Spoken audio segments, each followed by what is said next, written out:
Em primeiro lugar, os cumprimentos à mesa, ilustres colegas deste painel e ao moderador, o Dr. Eduardo Vieira. Em segundo lugar, agradecer à organização, à Universidade dos Açores, à Quercus, ao Parlamento Jovem, e se me estou a esquecer de mais alguém, peço desculpa.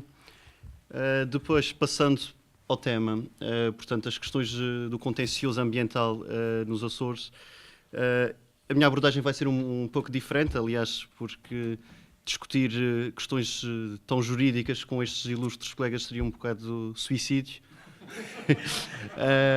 Portanto, eu vou-vos tentar mostrar um lado diferente, um lado mais real, o que se está a passar lá fora, e portanto será mais uma apresentação mais estatística, que seguramente vos dará dados suficientes para lançarmos aqui depois um debate, porque será possível certamente perceber aqui no dia a dia como é que estão a acontecer as coisas, como é que as infrações ambientais estão a acontecer na nossa região, como é que estão a ser tratadas na inspeção e os problemas de lidar com isto, com a legislação que temos publicada e as instituições que depois tratam esta matéria. Eu vou passar então ali ao computador. Portanto, só uma breve introdução, porque a Inspeção Regional do Ambiente também é possivelmente um dos mais recentes serviços da Administração Regional. Foi criada pelo um diploma de 2007, sendo que efetivamente só em 2008 se iniciou, em fevereiro de 2008 que eu fui nomeado como Inspetor Regional do Ambiente, e mais efetivamente ainda o serviço em si, praticamente só a partir de 2009, começou a ter alguns resultados e uma ação propriamente dita, porque houve todo um período de instalação que foi necessário, desde formação dos inspectores e toda a montagem do serviço propriamente dita. Portanto, atualmente já está enquadrado num novo diploma que é a nova orgânica da Secretaria Regional do Ambiente e do Mar. Portanto, como já perceberam, é um serviço da Secretaria Regional do Ambiente e do Mar, cuja missão é assegurar o acompanhamento, avaliação e promoção do cumprimento da legalidade nas áreas do ambiente, ordenamento do território e da energia. Esta questão da energia foi aqui com este último diploma, com a nova orgânica da Secretaria do Ambiente. E, portanto, temos que assegurar esse acompanhamento, quer de entidades públicas, quer privadas, assegurando para isso a realização de ações inspectivas com vista à verificação do cumprimento das respectivas normas legais e regulamentares. Nestas competências, portanto, temos que verificar que as normas legais estão a ser efetivamente cumpridas, nem todas aquelas áreas que já referi. Temos também competência para emitir pareceres científicos e técnicos e recomendações aos responsáveis por estabelecimentos locais ou atividades com incidência ambiental, ordenamento, território ou energia. Notificar os responsáveis, no âmbito das ações previstas na linha A, para que, num determinado prazo, adotem medidas que previnam, corrijam ou eliminem situações de perigo grave para a saúde, segurança das pessoas e bens e ambiente, bem como outras medidas tendentes ao cumprimento da legislação com incidência ambiental, ordenamento, território ou energia. Ainda, instaurar, instruir e decidir os processos de contraordenação ambiental relativamente às infrações de que tome conhecimento nos termos da legislação relativa a contraordenações ambientais, bem como nos demais casos previstos na lei em matéria de ambiente, ordenamento, território e energia. Ordenar o embargo e demolição de obras, bem como fazer cessar outras ações realizadas em violação das normas jurídicas com incidência ambiental, ordenamento, território ou energia. Nesta aqui faço um parênteses, porque, aliás, isto são alguns dos temas que eu gostava também de lançar para o debate, porque um dos grandes problemas e entraves com que nos temos deparado tem a ver exatamente com o embargo e demolição de obras. É uma situação que simplesmente não é respeitada e sentimos muito que não temos força, apesar de termos a força legal, não há uma força efetiva que assegure isto. E o exemplo mais recente foi uma construção na Ilha do Faial, em que houve o embargo, houve um embargo municipal, houve um embargo da Polícia Marítima e o senhor continua a fazer a casa e já acabou a casa. E não há o respeito e não há consequência para o desrespeito. Tem que haver, exatamente, mas a realidade... E por isso eu dizia que ia mostrar um pouco o outro lado do que está a acontecer lá fora, porque na lei e na prática, e na lei e na teoria, existem estas coisas, mas na prática elas não acontecem da mesma maneira. E daí a necessidade de os tribunais, os juízes, os advogados, todos perceberem este contexto e podermos todos trabalhar no sentido de que a lei que seja de facto efetiva. Ora bem, vou passar aqui agora à parte faço ainda um parênteses. Portanto, a inspeção está de facto dividida em duas áreas.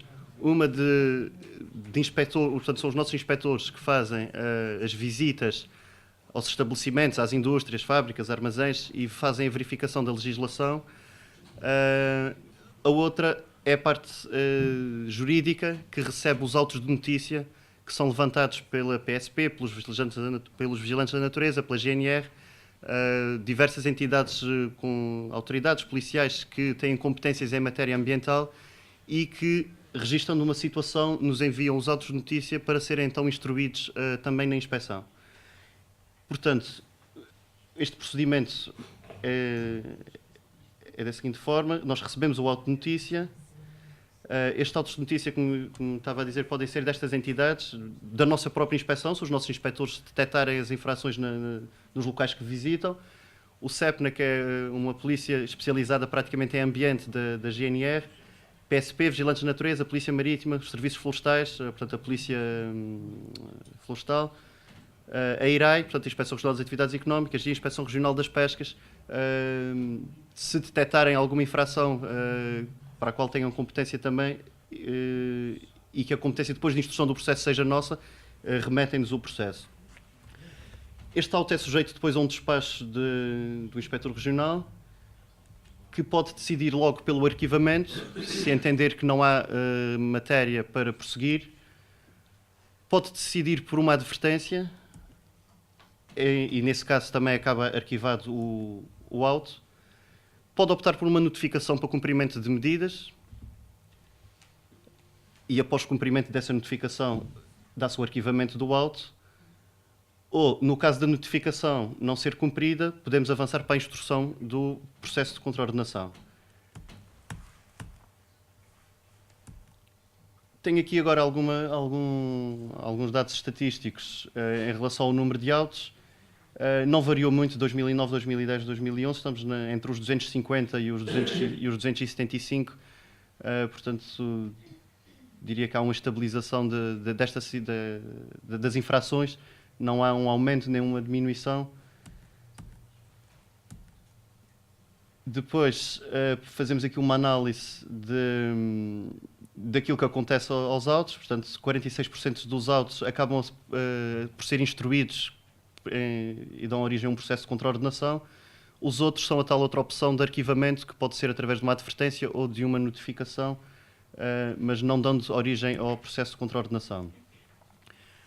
Em relação às entidades autuantes, a maioria dos autos registados em 2011 são provenientes do GNR-CEPNA, que, tal como já disse, é uma polícia que está praticamente especializada nesta área, seguidos da PSP, Polícia Marítima, Vigilantes da Natureza. Portanto, há uma variedade de entidades a atuar nesta área.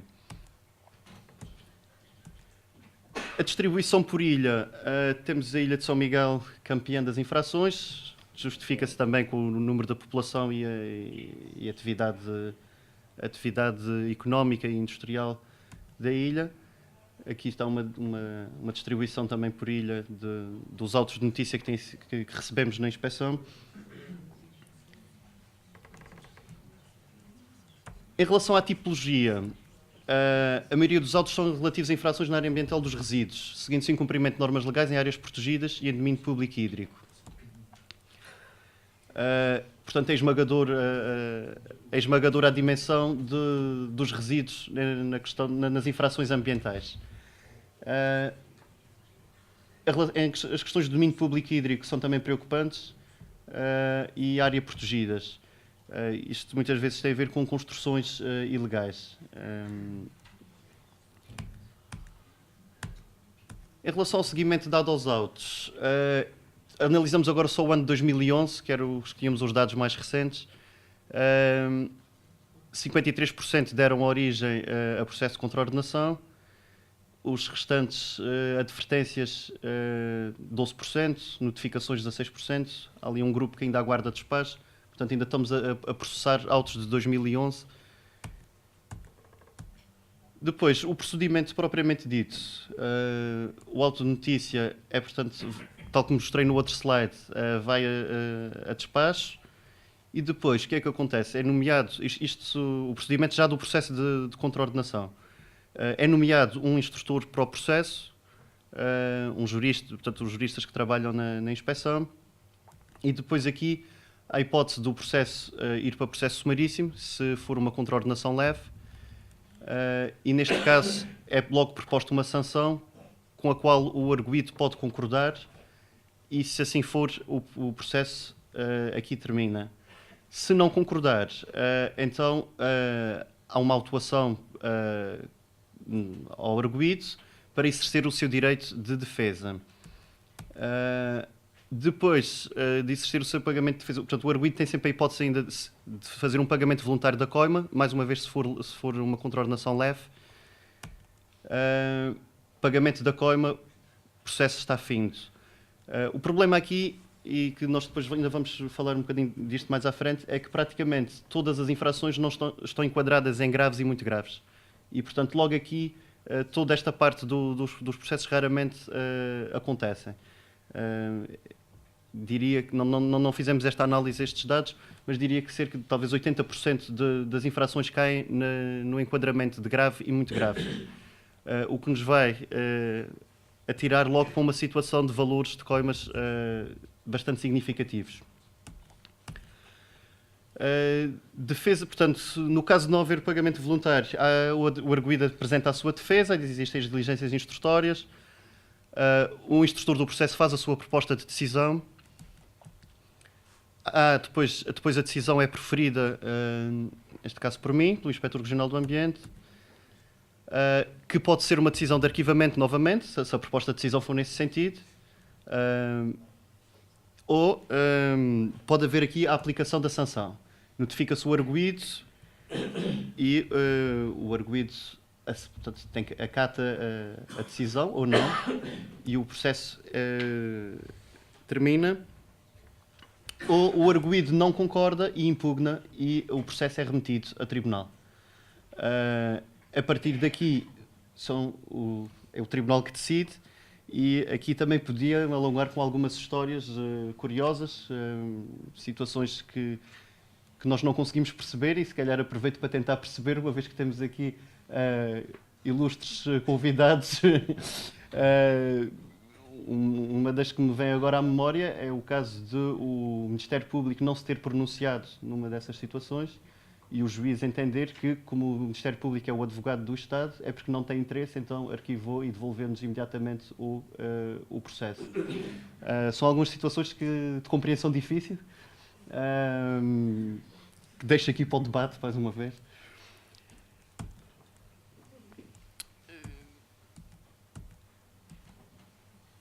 Ora bem, em 52% dos processos instaurados foi já preferida a decisão, 40% continuam em instrução e 8% já têm a proposta de decisão, mas ainda não foram decididos.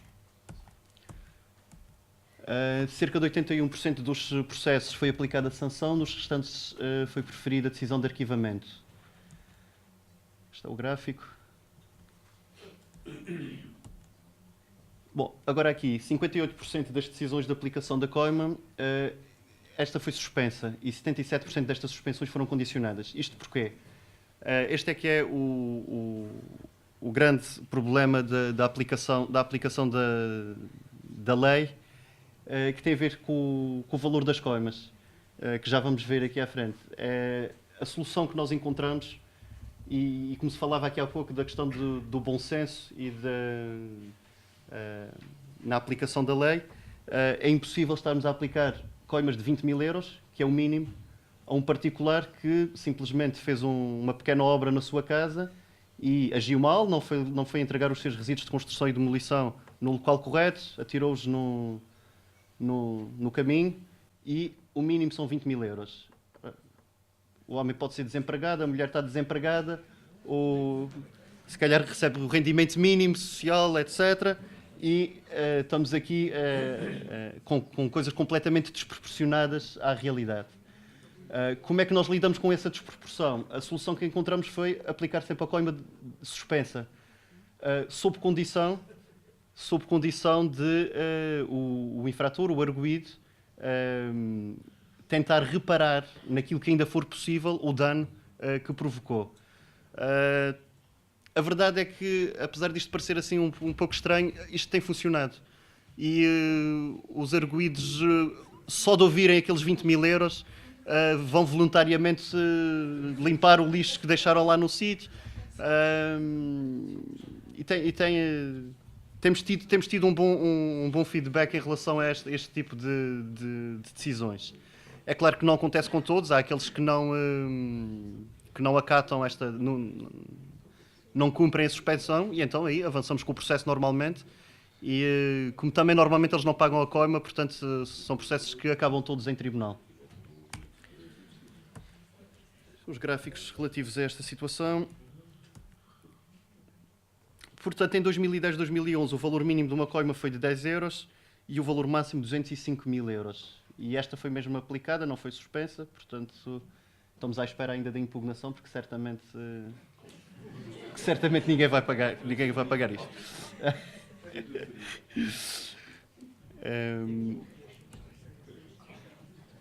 O valor total das coimas aplicadas foi de 1.606.760. Obviamente que isto é um valor abstrato, não é na prática como foram suspensas as coimas, estes valores não entraram nos cofres do Estado, exatamente porque 55%, não é isto, mais de metade das coimas aplicadas são de valor superior a 2.500 euros. Aqui a distribuição dos valores das coimas. Aliás, outra situação que também nos aconteceu relativamente a um tribunal, lanço mais uma vez para o debate, nós sentimos limitados por estes valores mínimos que a lei nos coloca e, portanto, nós, por mais que queiramos, não conseguimos passar daqueles 20 mil euros, que é o que está definido. E depois vem uma decisão de um tribunal a dizer que o valor é completamente desproporcional e que aplica apenas 1.000 euros. E eu pergunto também se eu estava limitado por aquele valor, porque era o que estava na lei, poderá o juiz fazer essa apreciação livremente do valor a aplicar de uma lei que está prevista e que tem a sua sanção prevista. Portanto, é uma questão que também queria deixar aqui para o debate. Em relação às coimas, vamos ver já aqui um quadro para visualizarmos aquilo que estamos a falar. Pessoas singulares por negligência, enquanto a infração é leve, a coisa até não vai má. O problema é quando entra no grave e no muito grave. E como vos disse há bocado, quase tudo é enquadrado como grave e muito grave. Temos aqui alguns exemplos. Não efetuar a triagem de resíduos de construção e demolição e encaminhar para um operador licenciado é uma contraordenação ambiental grave. Uma queima ou abandono de pneus usados é uma contraordenação ambiental muito grave. Sendo que aqui ainda há mais uma particularidade, é que portanto, há diversas tipologias de resíduos ou situações que tinham legislação específica e que estão neste momento a cair na legislação, na lei quadro das contraordenações ambientais, e por isso ficam sujeitas a estes valores, quando antes tínhamos valores bastante mais baixos, por exemplo, para os pneus, agora estão sujeitos novamente a valores altíssimos. Este não é o fim ainda, peço desculpa. Houve aqui um erro. Bom, as considerações finais que queria deixar exatamente para alimentarmos mais ainda o debate que se prevê caloroso,